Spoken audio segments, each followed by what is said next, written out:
I think these ideas, especially when if you read their work and you're not familiar with the context, like we've talked about today, it's very easy to be taken on that kind of journey. Another writer or thinker that I feel like a lot of my generation have kind of taken on is Thomas Sowell.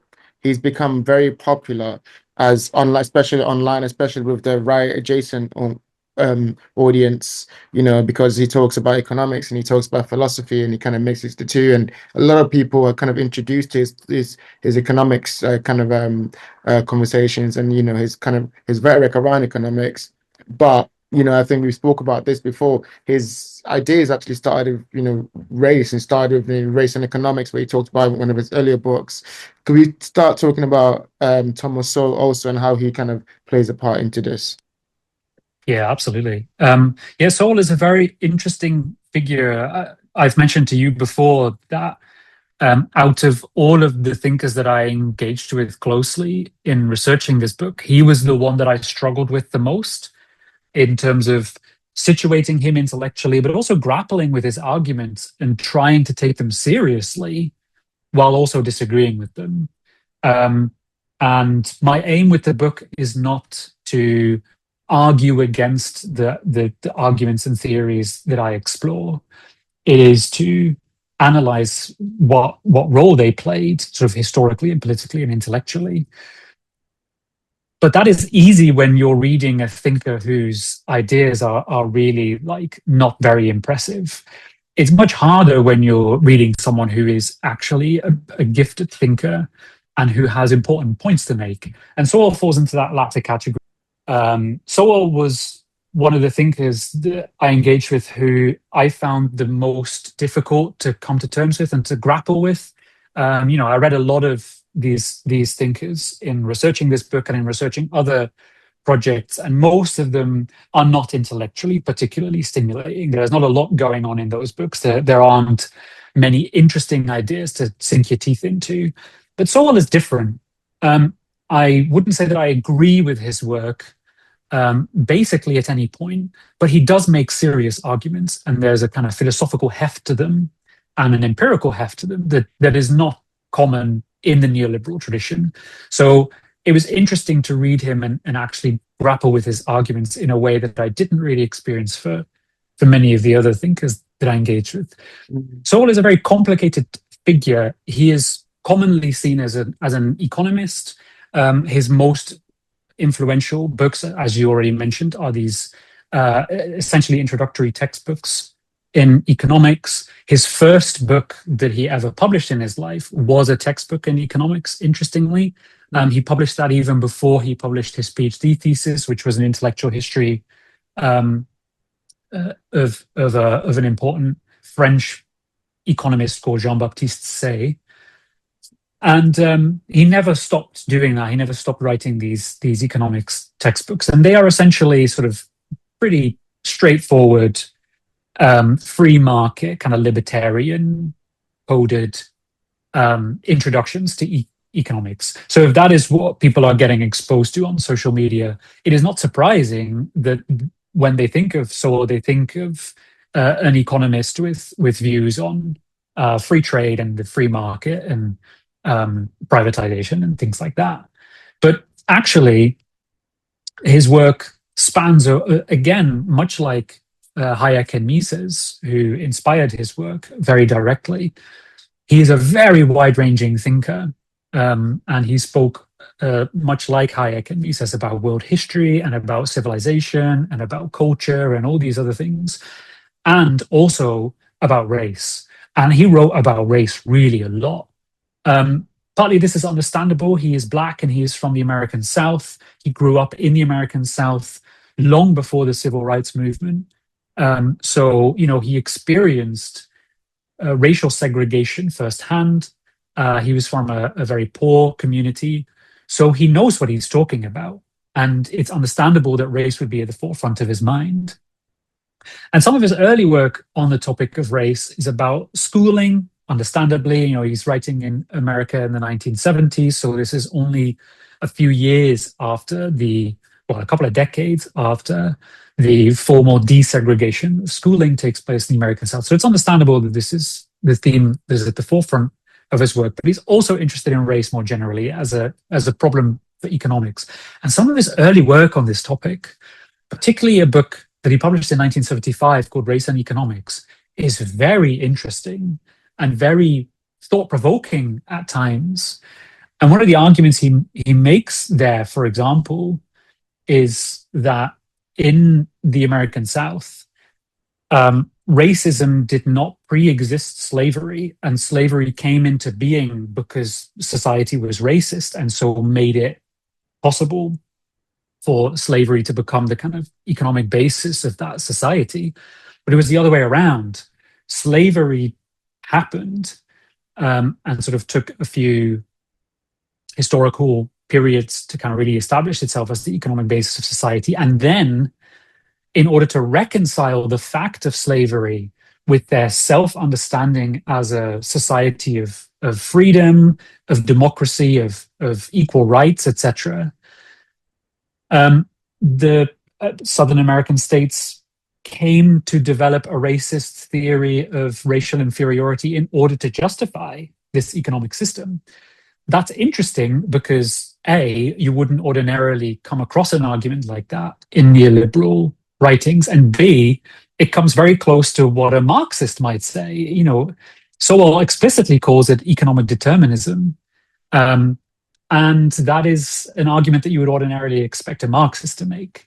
The societal base is economics, and ideology and ideas and culture is a kind of superstructural addition to that. So I read this and I thought, hang on, what's going on here? Like, why is this neoliberal thinker making these relatively subtle arguments about the relationship between economics and racism and slavery, etc.? So he was an interesting thinker to wrap my head around. And then as I read more and more and more of his work, he wrote many, many books in the decades to follow. It felt to me a little bit like those more subtle arguments really took a back foot. Really took a back seat and were replaced with more common and more familiar kind of conservative views on race. And essentially, Sowell ends up in a relatively similar place that most other neoliberals end up in, which is that he ends up arguing culture is kind of the most important determining factor in the success in the economic and material and kind of professional success of different groups. So groups that have a culture of respecting education and hard work and family values and patriarchal kind of family relations and entrepreneurialism do well, and the groups that don't really respect education and that don't respect hard work and grift, they tend not to do very well. And how you can sort of distinguish between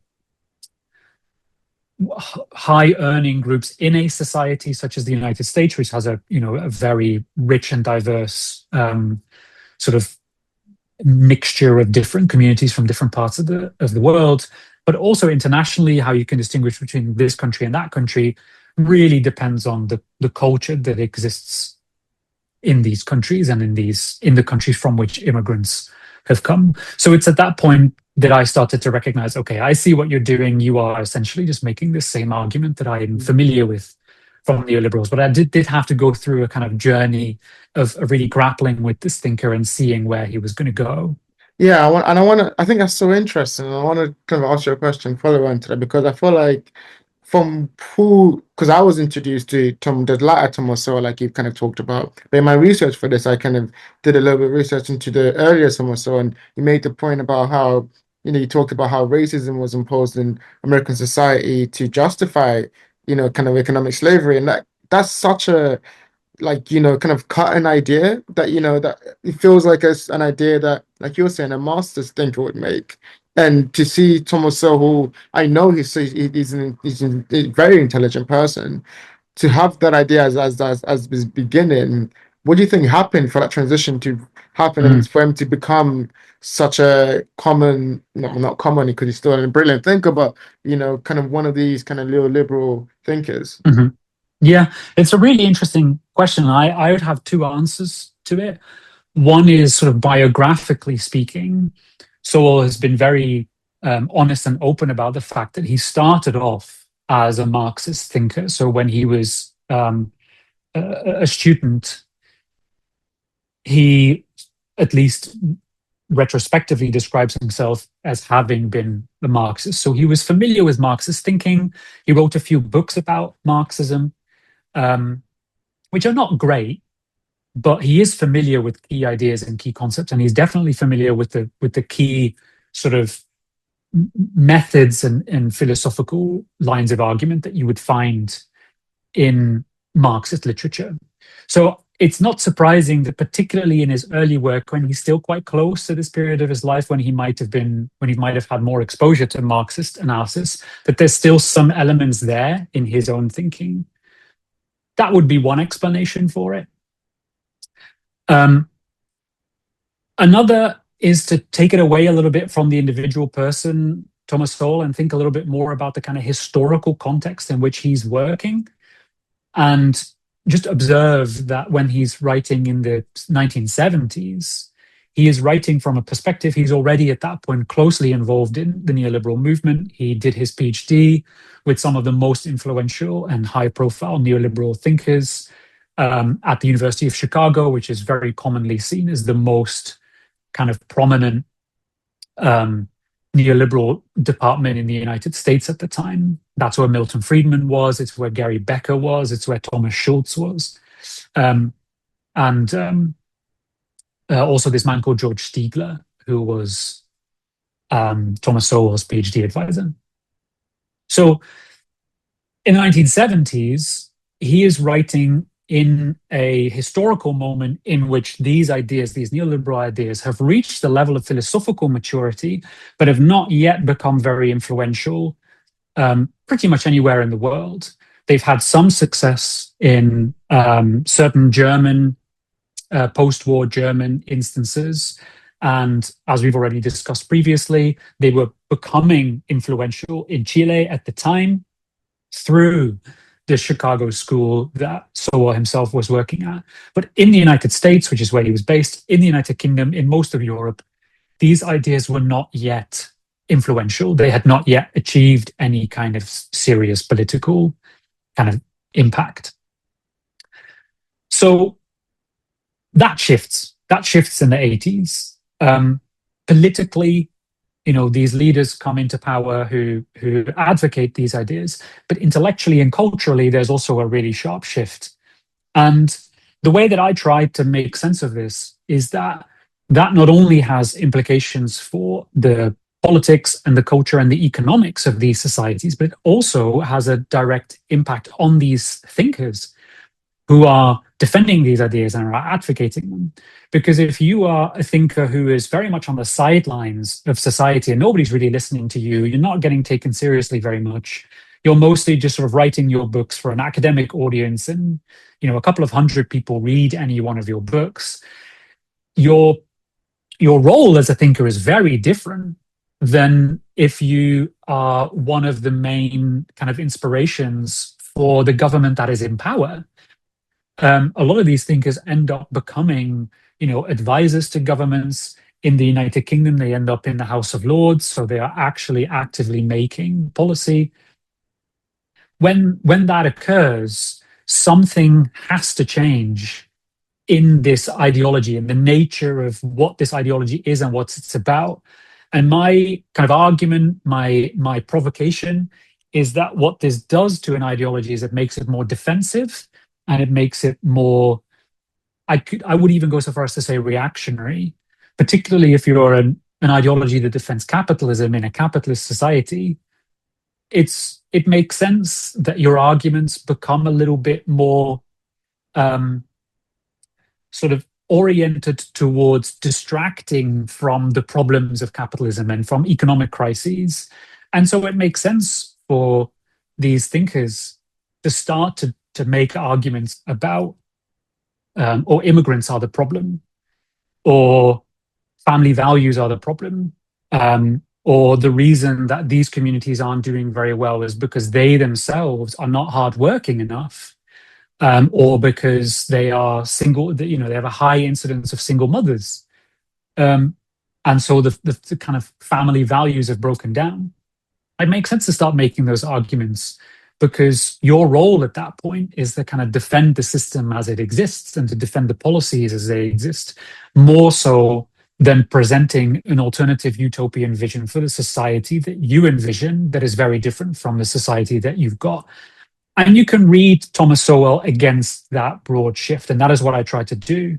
So I tried to position him as someone who sort of lives through this period in which neoliberalism becomes the dominant kind of ideology.